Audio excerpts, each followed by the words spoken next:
Damos comienzo a un nuevo comentario bíblico expositivo. Servidores de Dios. Quien te habla es Manuel Cornejo. En esta ocasión estaré compartiendo la segunda epístola de Pedro, capítulo 1 y versículo 6, donde dice: al conocimiento, dominio propio, al dominio propio, paciencia, y a la paciencia, piedad. Aquí podemos observar otras tres virtudes que se añaden a la cadena iniciada en el versículo anterior. De modo que el conocimiento debe de añadirse también el dominio propio, literalmente controlarse a uno mismo, que se traduce también por templanza. Aparece esta virtud en la última y esta virtud aparece en la última manifestación del fruto del Espíritu, en Gálatas capítulo 5 y versículo 23, donde dice: mansedumbre, templanza, contra tales cosas no hay ley. Esto tiene que ver con la capacidad de controlar los impulsos que conducen a la práctica de algo, ya que es la expresión natural e imprescindible en la vida cristiana. En algún modo de la historia de la Iglesia, durante el siglo II hubo un grupo que se llamaban los ecratistas, que enfatizaban en su ascetismo basado en lo que entendían por dominio propio. Estos se abstenían, entre otras cosas, de carne y vino e insistían en el celibato como manifestación de dominio propio. Sin embargo, el autocontrol personal o el dominio propio, opuesto a las pasiones de la carne, no surge del esfuerzo humano, sino de la obra del Espíritu, ya que el dominio propio es testimonio de libertad y pureza que respalda el mensaje del Evangelio. El control de las manifestaciones del carácter humano como realidad del dominio propio se exigen como condición personal para los líderes en la Iglesia. Tito capítulo 1 y versículo 8 dice: sino hospedador, amante de lo bueno, sobrio, justo, santo, dueño de sí mismo. Y una cuarta virtud aparece seguidamente, que es la paciencia, capacidad de soportar una carga sin abandonar el esfuerzo. De ahí que signifique ser paciente, perseverar, aguantar con entereza. El verbo con acusativo equivale también a esperar, aguardar. A partir de Platón comienza a usarse el sustantivo que tenemos en el versículo con un carácter valorativo, en el sentido de entereza y aguante, ya que para los griegos el hombre libre es aquel que sabe sobrellevar las cargas y dificultades y peligros de la existencia, sin esperar ninguna recompensa material o moral, sino por su propio honor. En la Biblia de los 70, el verbo aparece generalmente con el sentido de aguantar, esperar, especialmente en el sentido de esperar pacientemente. El cristiano que vive en esperanza se enfrenta con las tribulaciones y los problemas, enfrentándolos con paciente aceptación, sintiéndose orgulloso de las aflicciones que provienen a causa del testimonio del Evangelio.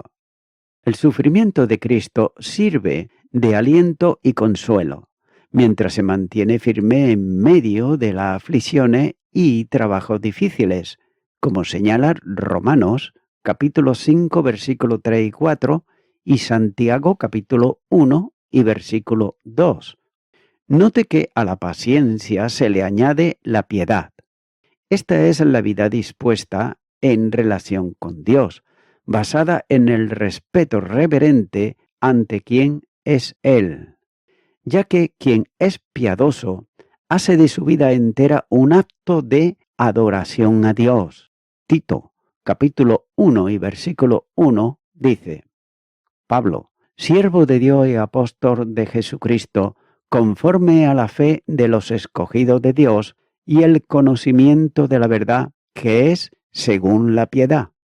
Es, en general, la permanencia en el orden dispuesto por Dios.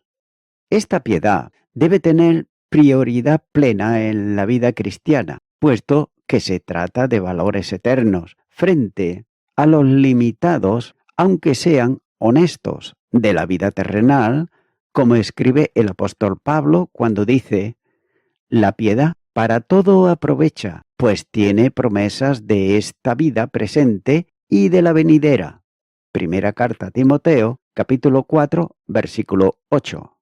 Continúa ahora con el versículo 7, donde dice: a la piedad afecto fraternal y al afecto fraternal amor.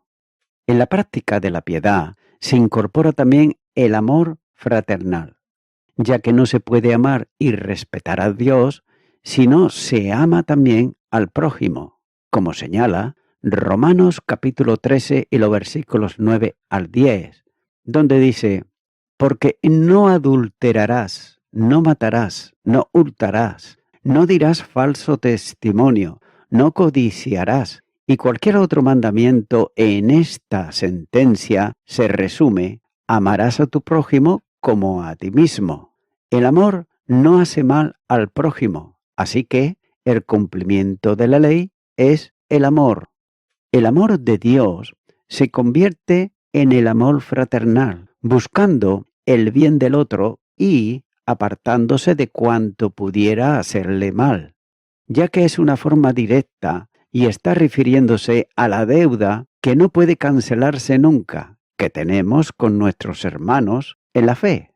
Esto fue una de las primeras recomendaciones del apóstol en la primera epístola, en el capítulo 1 y versículo 22, ya que nadie que no ame a su hermano en Cristo puede afirmarse que es verdaderamente salvo. La primera carta de Juan, capítulo 3, versículo 14, dice: nosotros sabemos que hemos pasado de muerte a vida, en que amamos a los hermanos. El que no ama a su hermano permanece en muerte.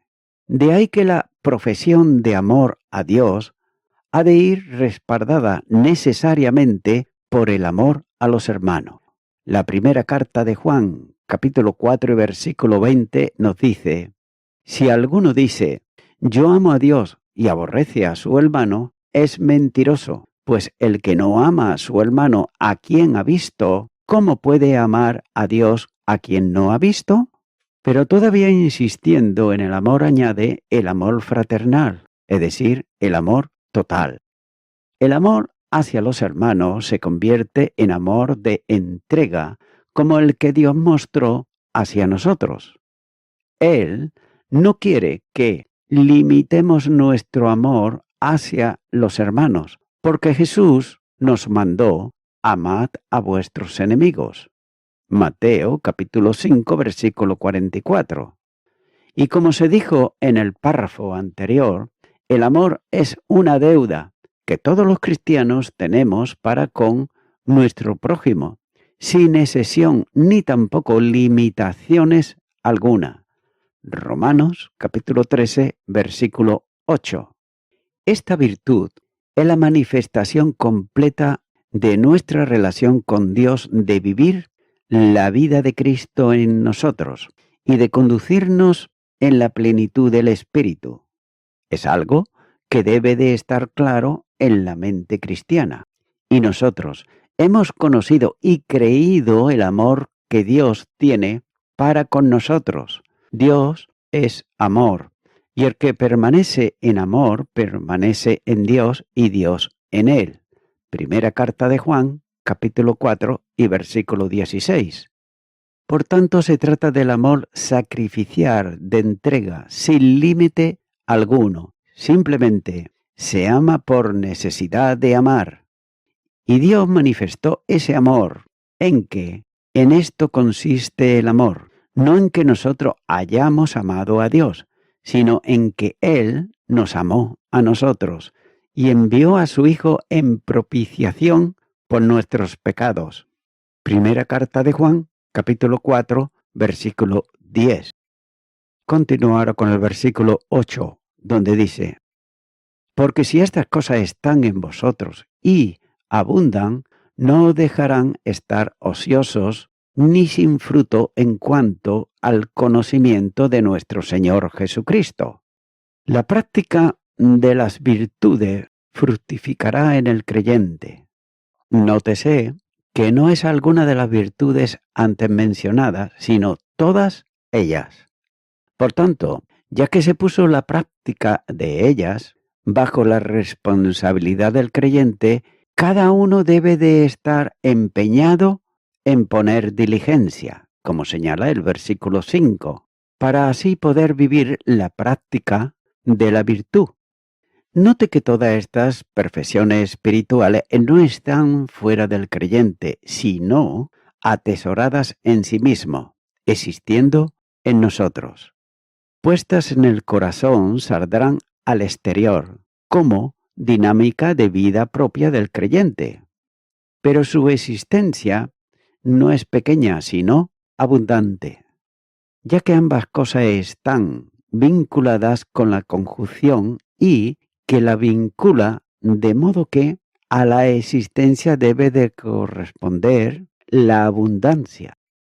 Y note que en esa situación el creyente no va a estar ni ocioso ni sin fruto. El ocioso es equivalente también al desocupado o vano, palabra que se usa en otros lugares del Nuevo Testamento. Mateo capítulo 12, versículo 36 dice: mas yo os digo que de toda palabra ociosa que hablen los hombres, de ella darán cuenta en el día del juicio. También está expresando la idea de no hacer nada, estar sin obras. Quien hace alarde de fe tiene necesariamente que practicar obras conforme a ella, porque la fe sin obras es inútil. La palabra ociosas, según la enseñanza de Jesús, acarrean la responsabilidad personal para quien las dice, ya que son inútiles, vacías, pronunciadas por hombres vanos. Y note que además son sin fruto. Y Judas hablará de los falsos maestros llamándoles árboles otoñales sin fruto, 2 veces muertos y desarraigados. Judas, versículo 12. Comparados también con los creyentes superficiales en la parábola del sembrador, cuando dice en Mateo capítulo 13 y versículo 22, el que fue sembrado entre espinos, este es el que oye la palabra, pero el afán de este siglo y el engaño de las riquezas ahogan la palabra y se hace infructuosa. Dios estableció a los creyentes para llevar fruto, más fruto y mucho fruto. Juan capítulo 15 y los versículos 2, 4 y 5. Ya que cuando un creyente se niega a llevar fruto, estando unido vitalmente a Cristo, será cortado de su posición para que no consuma de la vid aquello que necesitan los otros, sarmientos que, esto sí, llevan fruto, ya que son creyentes que, por reverdía personal, tienen que recibir una disciplina que les impide seguir en la vid, no para condenación, pero para resolución del pecado voluntario que está cometiendo. Y cierra el texto vinculando la actividad y el fruto con el pleno conocimiento de nuestro Señor Jesucristo. De otro modo, el conocimiento pleno del Señor es el término del crecimiento del creyente, que, adquiriendo el precio de la sangre de Jesucristo, conociéndolo vivencialmente para salvación y dotación de vida eterna, es siempre celoso de buenas obras. Tito, capítulo 2, versículo 14. Note que el sarmiento que está en la vid está dotado de las capacidades necesarias para llevar fruto. Cuando lo hace, las virtudes presentes y actuales en su vida le permiten disfrutar del verdadero conocimiento. También es preciso entender que el conocimiento del Señor es dinámico y creciente, de modo que puede ser a la vez causa y también objeto de la práctica de las virtudes antes mencionadas. Continuar con el versículo 9, donde dice: pero el que no tiene estas cosas tiene la vista muy corta, es ciego, habiendo olvidado la purificación de sus antiguos pecados. Note que este versículo establece un contraste desde el principio con el uso de la conjunción ¿por qué? De modo que se está refiriendo a uno dentro de la congregación que no practica las 8 virtudes y ha escogido mantenerse infructuoso. Tal persona no tiene estas cosas, a las que se ha referido en los versículos anteriores. De modo que, sin el conocimiento de Cristo, cualquier manifestación de la virtud es pura ilusión espiritual. Añade la condición espiritual de esa persona diciendo que es ciego y corto de vista, literalmente míope, que no distingue las realidades más lejanas y solo puede ver lo que tiene muy próximo a él. Puede insistir en que es un creyente que conoce a Cristo, pero la realidad es otra. Y nada mejor para ilustrar esto que las palabras del Señor Jesús a la iglesia de la Odisea, cuando les dice: porque tú dices, yo soy rico y me he enriquecido y de ninguna cosa tengo necesidad, y no sabes que tú eres un desventurado, miserable, pobre, ciego y desnudo. Apocalipsis capítulo 3, versículo 17. El que vive indiferente a la práctica de la virtud y afirma conocer al Señor es un ciego, a quien falta visión para distinguir la situación en que él se encuentra. Y esa situación le incapacita para ver la realidad de su condición. El estado de rebeldía contra Dios y de autosuficiencia conduce a una reprobación del Señor, como había ocurrido con los fariseos en su tiempo. En el Evangelio de Juan, capítulo 9, versículo 39, dice: dijo Jesús: para juicio he venido yo a este mundo, para que los que no ven, vean, y los que ven, sean cegados. Cuando alguien dice que tiene visión espiritual y rechaza llevar fruto para Dios, considerándose suficiente sin él, debe de aplicársele las palabras de nuestro Señor: si fuerais ciegos, no tendríais pecado, mas ahora, porque decís, vemos, vuestro pecado permanece. Juan capítulo 9, versículo 41. Note que junto con la condición de vista limitada está también la de olvidadizo, ya que esta persona se olvida de lo que ha sido la purificación de sus pecados anteriores, los que practicaba antes de estar en Cristo. La vida en la situación descrita por el apóstol lleva a olvidarse de lo que supone la salvación para él y el cambio que Dios operó por su gracia en la vida del pecador que ha creído en Cristo. ¿Acaso la misma forma de vida le pudiera llevar a pensar que no ha sido realmente salvo? Ya que quien vive en miseria espiritual no puede tener la seguridad plena de su conversión. Teniendo contristado en su vida al Espíritu Santo, no tienen la iluminación necesaria para poder ver claramente la bendición de quien está en Cristo y de su conocimiento. Posiblemente Se fue apartando del Señor, pero lo hizo lentamente, no deprisa, sino lentamente, olvidando la realidad de la purificación de sus pecados. Y en esta situación, esa persona tiene una miopía tan intensa que es casi una ceguera. El profesor Lacueva comenta sobre esto y dice que no ve hacia adelante como lo que su conocimiento de Cristo es un fatal espejismo, ni ve hacia atrás, pues sin recordarse el momento en que le fueron perdonados sus antiguos pecados, recordaría también que la comunicación de la divina naturaleza produce espontáneamente la práctica de la virtud. Esta es la condición del creyente carnal, pese a que algunos no creen que pueda existir llamándole un religioso equivocado. El cristiano puede llegar a extremos de olvidar lo que Dios hizo por él, a no ver lo que demanda de él, a vivir como si viviese sin él.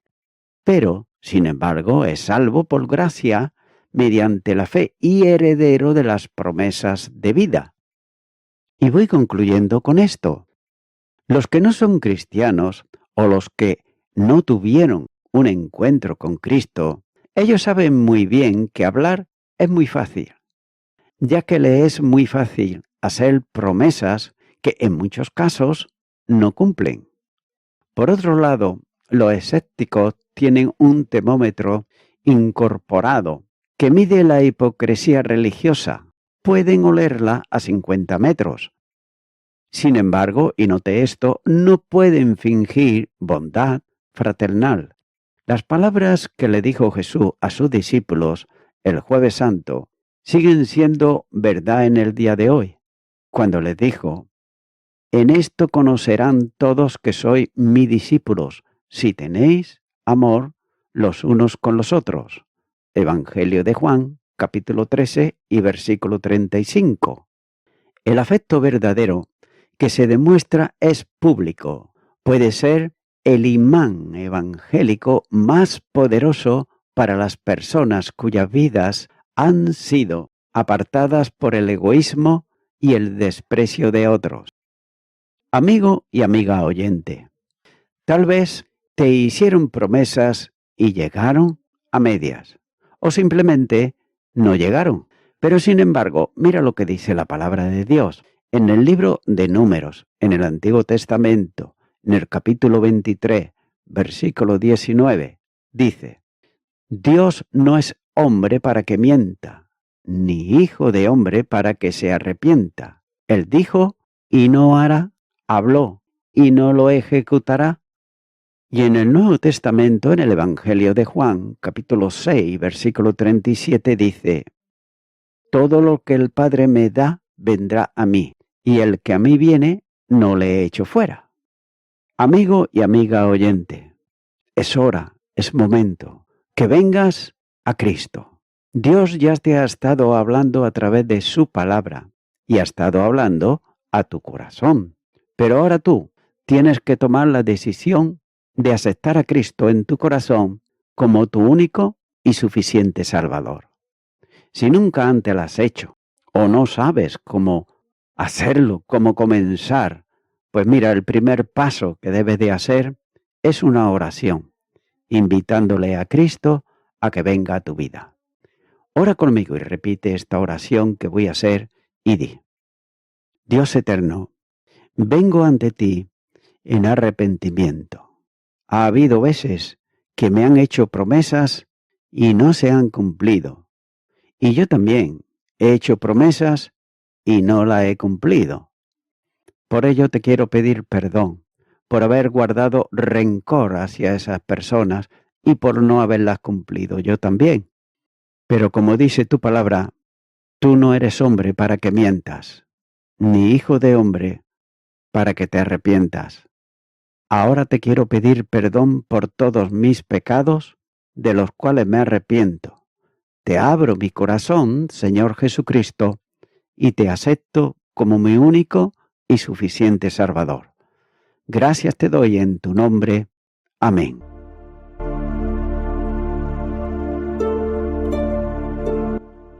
Amigo y amiga oyente, si tú has hecho esta oración de corazón, te recomiendo que comiences a orar a Dios, en primer lugar, en el nombre del Señor Jesucristo. Orar a Dios no es rezar, sino que es hablar con una persona. También te recomiendo que leas la palabra de Dios y lo hagas a diario. Comienza, por ejemplo, con el Nuevo Testamento.